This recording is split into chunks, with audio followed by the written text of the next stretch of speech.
Hello. Thank you so much for joining me for this first episode of Time Out with Traci Ann. I'm so excited. It's so many things that I want to share. And I had to kind of calm myself down a little bit and like, Traci, you can't tell them everything in one episode. So I got to pace myself, right? So I don't overwhelm you with so many things. And we can kind of take this journey and gradually see the progression as we go by applying some practical things that we can do to change our lives one thought at a time. Now, many people may have heard the term mindfulness. A lot of times you hear it in the same conversation as self awareness. Now, I wouldn't say that they're the same thing. Mindfulness is more of a practice.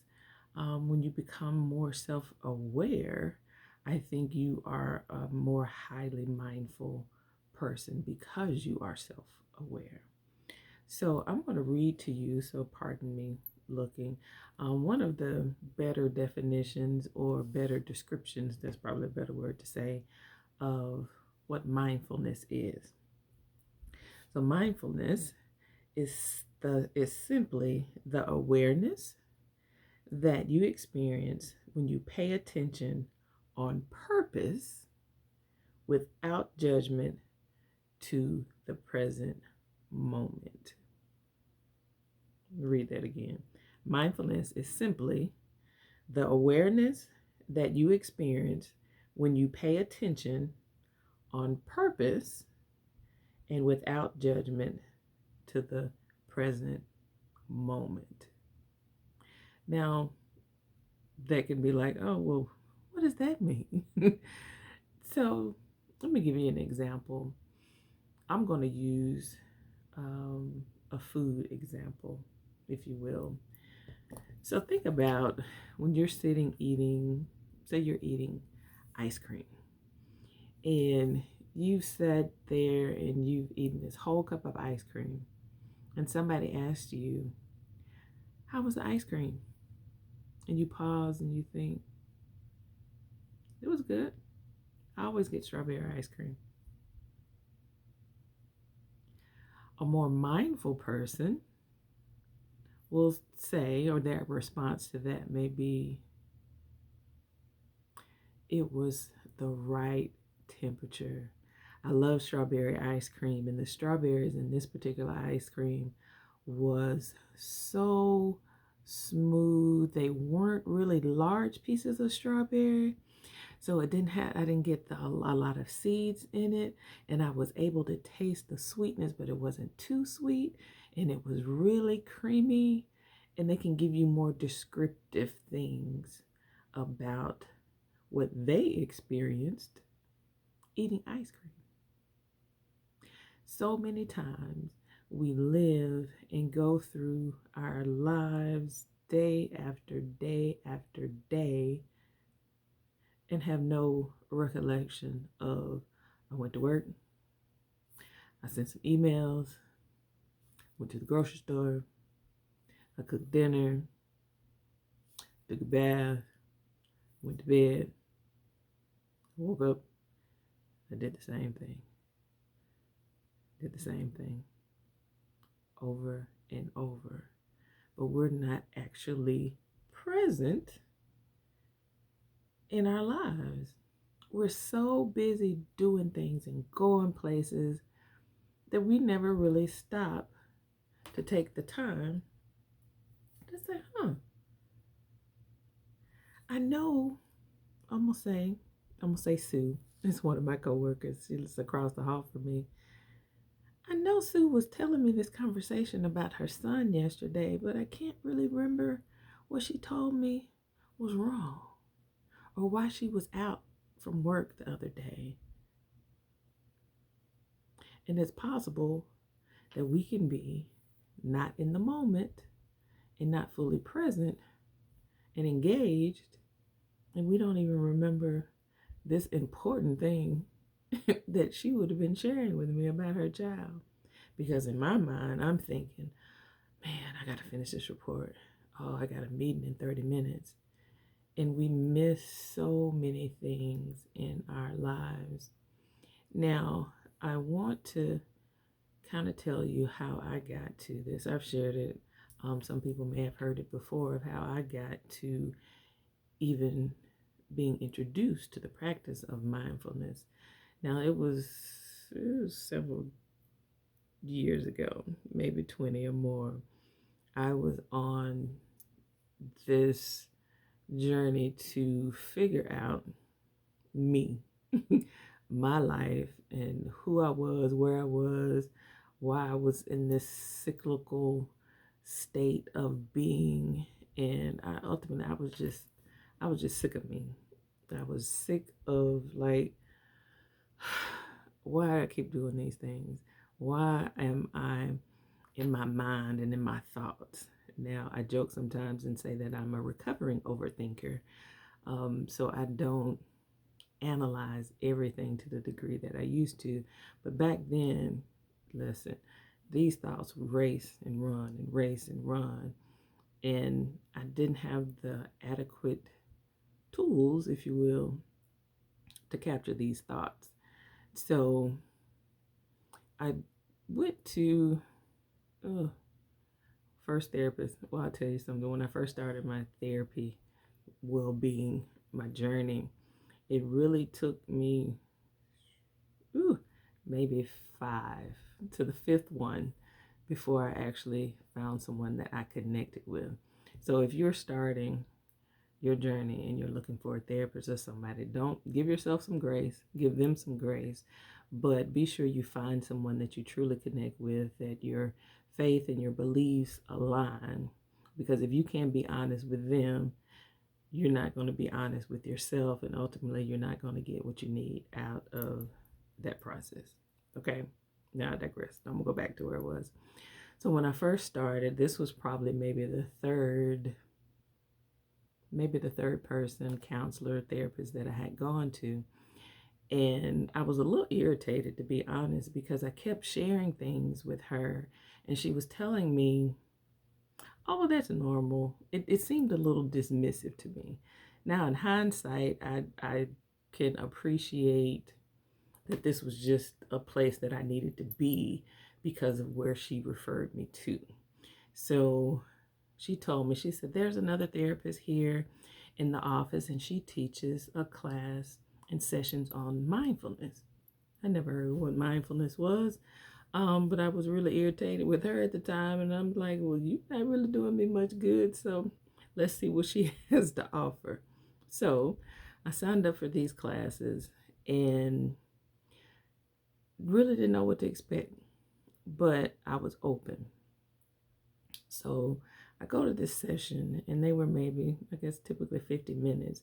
So there were about 10 to 15 of us in this session at any given time. Black, white, Asian, young, old, male, female.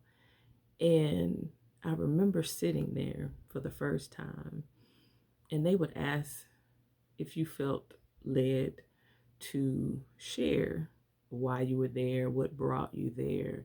And so some people began to tell their stories of how they got there. When I tell you, I was like, I don't feel like I need to be in here. Like, some of the stories that people were telling or sharing were so traumatic. Now, I've had my fair share of trauma, but some of these things, like, I don't even see how you're sitting here saying, ma'am, what? But the practical principles of what she taught in this mindful session literally changed my life, because it changed the way I begin to process and to capture my thoughts. That's where we started.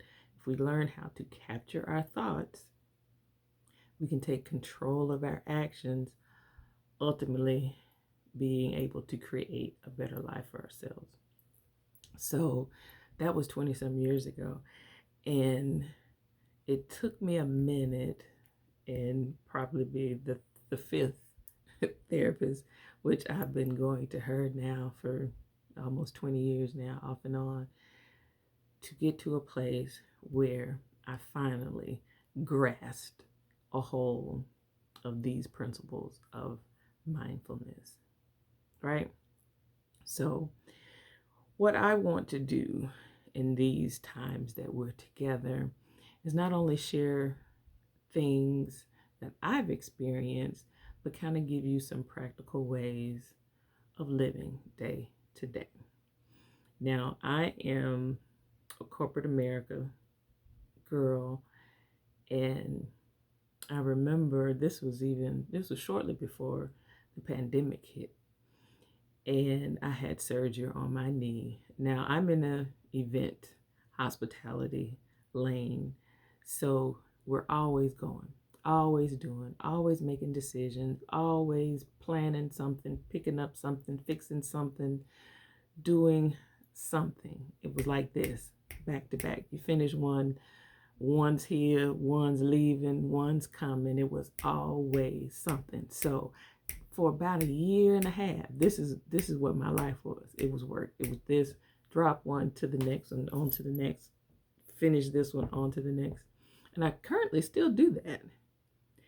But in this moment, I didn't realize how consumed I had become. And I'm not the only one. I'm pretty sure a lot of us get consumed in just our day-to-days. We got kids, we're working, we got spouses, and just like, okay, you in a routine, what I call autopilot. We end up on autopilot. So I was on autopilot and didn't really going to church, going to work, hit repeat, rinse and repeat. That's what we say in the event world, rinse and repeat. And I had to pause because I had surgery on my knee. Actually, the first time was an emergency surgery, and I don't think I fully got why I needed to be still in that moment. So maybe a month later, I had a scheduled surgery on my knee.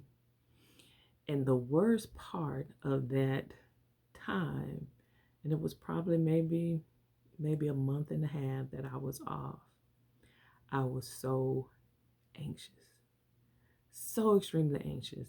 And I remember I was like, although I'm sitting in the recliner, this is what my body and my mind was doing. When I couldn't settle, I couldn't be still. My thoughts was like, oh, what about this event? What if this is who's going to handle that? I wonder if I did enough before I left. They going to have any questions? Did I leave my notes right? Did I? Mine. Oh, a month and a half. This is where I was. And I'm like, ma'am, had I not had that month and a half, I probably would have still been running until my body would have sat me down. But I had to go back and think, I wasn't implementing my mindfulness practices. I'm in this mode of, it was a new position and I got to be on it and I got to do the most and I got to do my best and I'm always doing that. And I found myself on autopilot in a routine over and over and over and didn't even realize it until I had to sit down and be still. Now, the blessing in that was I was able to settle myself right before I went back to work, which is the weird part, because when I got back to work, I was like, I am not about to get back on the hamster wheel of life and just going and going and going. And I was so aware of where I did not want to go back to that I was more intentional about what we're doing now and taking these time outs, right? Okay. So practical steps that we can do and take are think about what we're thinking about. Let's think about what we're thinking about. I know it seems simple, right? Until you have to sit and think about what you're thinking about. So let's start here. For the next several days, I want you to get a notebook now, a journal, or however. I like the binders. This is one of several. But get a binder, and I want you in moments, in moments. It could be work, it could be your spouse, it could be your children. But sit and think about your day, like at the end of your day. Sit and think about what your day looked like. Do you remember conversations? Do you remember what you had for lunch? Was it good? Was it not good? Do you remember what you wore to work? If it's at the end of the day, you're home, you change clothes. Do you remember what you wore?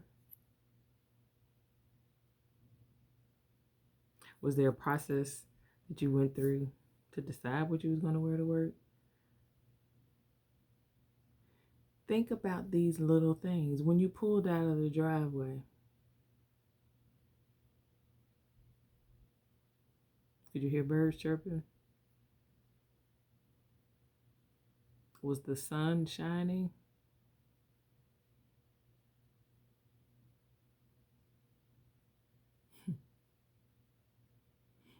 Did the tree have leaves on it yet? All the leaves gone? There are so many little things that happen within a day's time that we completely miss because we're not fully present. And we don't allow ourselves to be in that moment. I'll be the first to say, and some of my friends may attest, in some conversations, I can completely zone out. And I think they know by now when I do that, because I come back with, and they're like, you hear nothing I just said. And I have to be like, now what? My bad. I apologize. Now, what were you saying?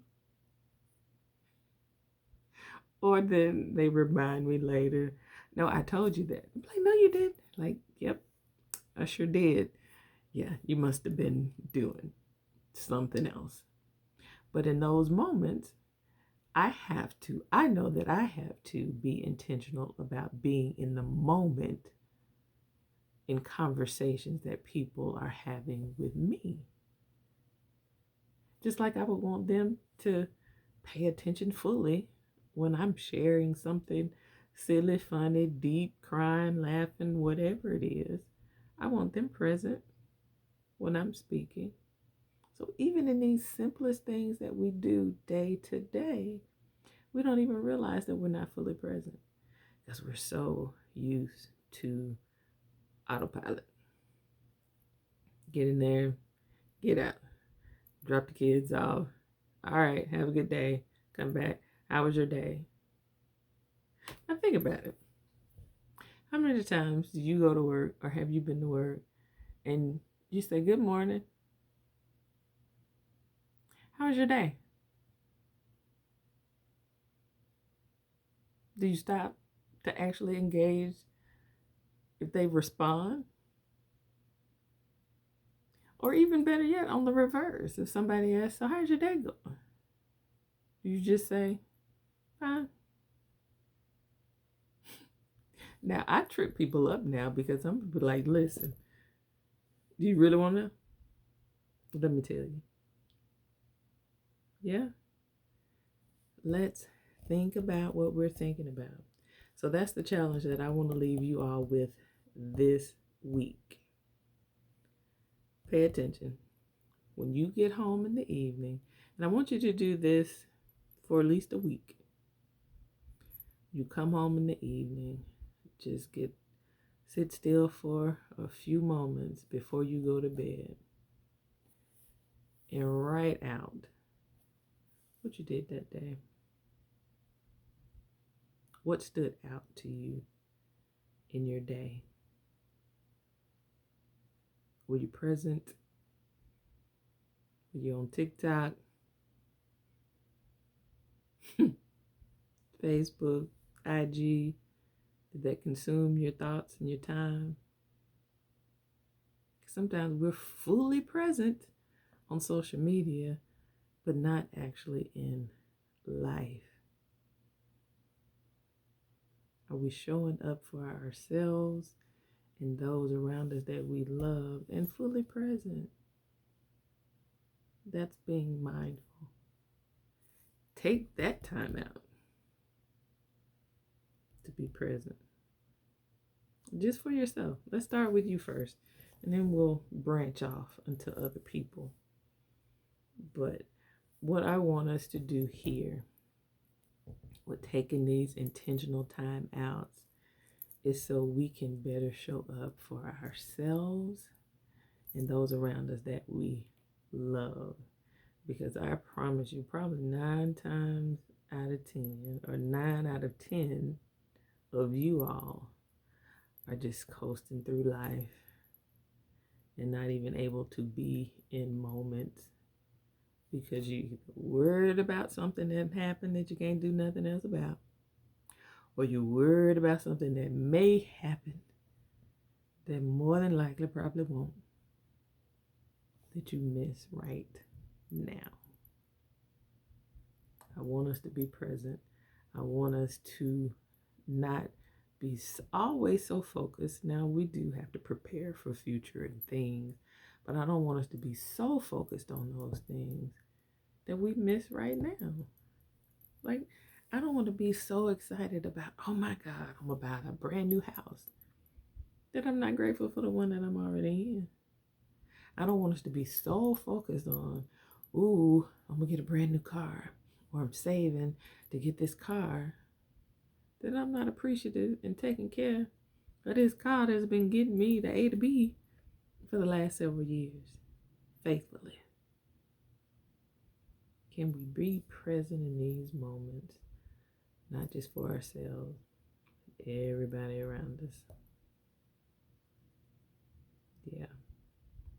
I'm excited about what we're going to share, what we're going to discuss, and some of the people I'm going to bring along with us on this journey. Listen, we're going to have some amazing stories to tell at the end of this.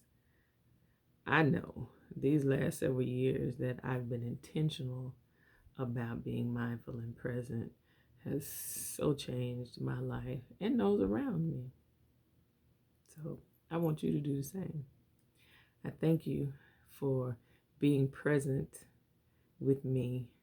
Now we got some homework to do. Remember, end of the day, or at least a week, write down what your day looked like. See if you were present and if you remember these things. Okay? And then we're going to come back and kind of see where you were, what you've done, and then how we can progress to some next steps. All right? I thank you for joining me and taking a time out with Traci Ann.